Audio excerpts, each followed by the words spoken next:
Voy a dar una opinión personal de qué es Big Data, porque la imagen esa lo que ilustra es que es un tema un poco brumoso.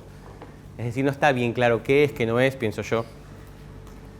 Pero lo que sí sabemos es que va a cambiar nuestra vida, según los artículos periodísticos. Está cambiando el mundo. Son el nuevo oro los datos.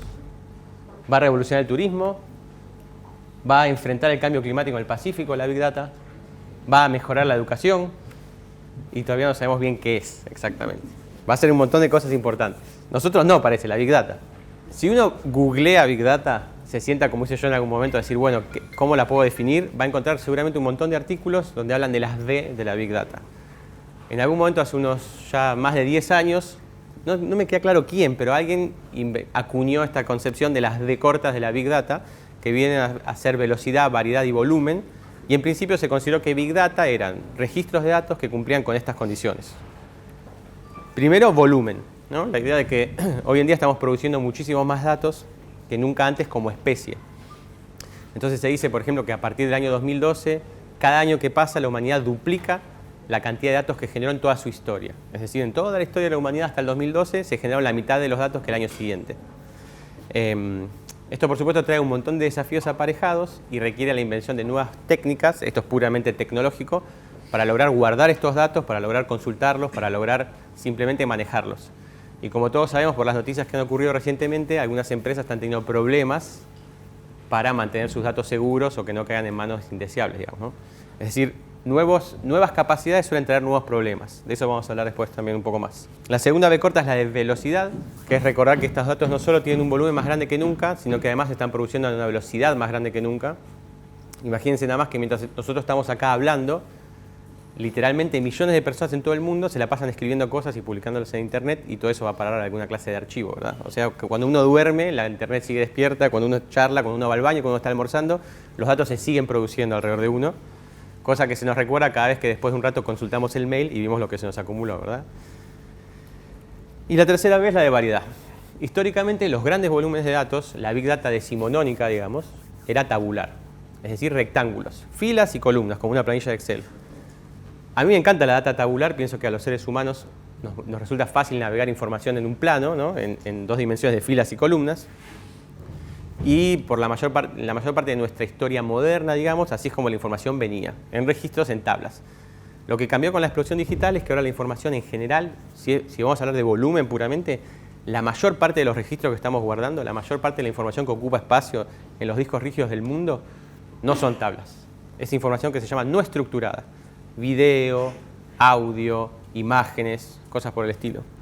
Y de nuevo, extraer conocimiento de información no estructurada como imágenes o video o audio requirió inventar técnicas nuevas. Ustedes vieron, por ejemplo, que cuando uno busca imágenes en Google y pone pájaro, ve montones de imágenes de pájaro, por ejemplo. O viceversa, uno puede subir una imagen de un objeto y un sistema lo reconoce, ¿no? Entonces se han inventado técnicas para que algoritmos reconozcan lo que hay en una imagen. ¿Eso para qué sirvió? Para empezar a clasificar las imágenes de forma estructurada, es decir, tener registros donde digan todas las imágenes de pájaros en mi colección son estas, todas las imágenes de personas son aquellas. O por ejemplo, yendo a temas más serios, algunos sistemas de seguridad en el mundo tienen registros de caras de sospechosos o de personas buscadas y cuando un sistema de videovigilancia público detecta esa cara, avisa a las autoridades. Que hace poco la noticia fue que en China arrestaron a 1 o 2 personas que fue el primer arresto biométrico, es decir, el gobierno chino había cargado en sus sistemas de biovigilancia las caras de estas personas, cuando el sistema de biovigilancia las detectó, notificó y hubo un arresto. Como todo en el marketing, porque en general hay bastante de marketing detrás de todas estas definiciones, porque a veces se definen las tecnologías para ayudar a venderlas, digamos. Entonces hay que continuar innovando incluso en las definiciones. En los años subsiguientes a que se popularizó la noción de que la Big Data son estas 3 B cortas de velocidad, variedad y volumen, se agregaron 2, que pienso que valen la pena, que son veracidad y valor. El tema de veracidad es que a medida que se empezaron a juntar muchas cosas, muchos datos y sobre todo datos producidos en Internet, llegamos a la conclusión de que no todos los datos son iguales y de que el valor de los grandes repositorios de datos se ve puesto en cuestión cuando muchos de esos registros son espurios. Un ejemplo que a mí me gusta dar acerca de esto, que hay que tener cuidado que un gran volumen de datos no significa un gran volumen de datos veraces. Ustedes han oído hablar del fenómeno de las fake news, de las noticias falsas. Imagínense si uno fuera un historiador del año 2100 o del año 2200 que dijera, qué suerte, voy a poder estudiar a la sociedad del principio del siglo XXI porque tengo un archivo con todas las noticias que se publicaron o con todas las noticias que se compartían en las redes sociales. Y esta pobre persona se sentaría a leer y vería noticias desopilantes para no entrar en temas locales. Por ejemplo, en los Estados Unidos se popularizó mucho una noticia que decía que Hillary Clinton estaba protegiendo a un cartel de pedofilia que tenía su base en una pizzería. Es delirante, pero una persona apareció con un rifle de asalto en esa pizzería para liberar a los niños.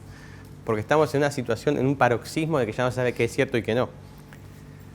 Cuando hacemos evaluación de políticas públicas, por supuesto, la importancia de la veracidad de los datos va, en el periodismo lo es, sin lugar a dudas, pero creo que cuando se hace evaluación de políticas públicas es todavía más importante. Entonces hay que tener en cuenta eso.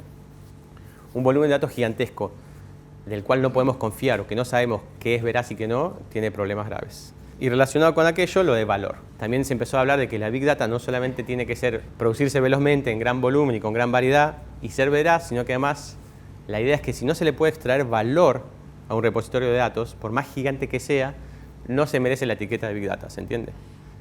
Valor de muchas maneras, visto si se puede monetizar para una empresa o en el caso de la gestión pública, si se puede utilizar para definir si una política es correcta o no, o para pensar en nueva política, pero si no se puede usar para eso, lo que estamos guardando es una gran pila de nada. Esa es la idea nada más. La última vez que revisé esto, encontré un blog que decía las 42 B cortas de la Big Data. Con eso quiero decir que se puede seguir diciendo cosas al respecto, pero creo que con 5 estamos bien. Y en resumidas cuentas, no hay una definición de lo que es Big Data, porque ninguna definición habla de una línea de cortes, ninguna definición dice, bueno, a partir de 1 millón de registros es Big Data, o a partir de tal variedad, o a partir de tal nivel. A nivel técnico, a mí me gusta decir que Big Data es aquella que no me entra en mi computadora. O sea, si yo ya necesito crear un sistema de varias computadoras trabajando en paralelo para manejar mis datos, eso sería Big Data.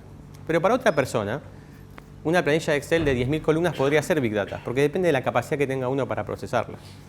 Y por otro lado, Big Data en sí mismo por un lado es una práctica. Se dice que la gente hace Big Data, yo hago Big Data, yo me entreno en Big Data. Por otro lado, también es un producto. Hay bases de datos especializadas en Big Data, hay herramientas de análisis especializadas en Big Data y también es una especie de... hay un mercado de la Big Data, ¿verdad? Se vende, se compra, se alquila. Y eso me hace acordar al arte. El arte es un objeto o producto, también es una profesión, una forma de vida y también es un mercado. Y nadie tiene claro qué significa exactamente, pero todos nos ponemos de acuerdo. Si uno dice el arte, todos sabemos de qué se habla. Entonces creo que Big Data es un término que a mí me parece que está un poco cansado, porque nunca logró definir exactamente qué es y su definición va variando por el tiempo.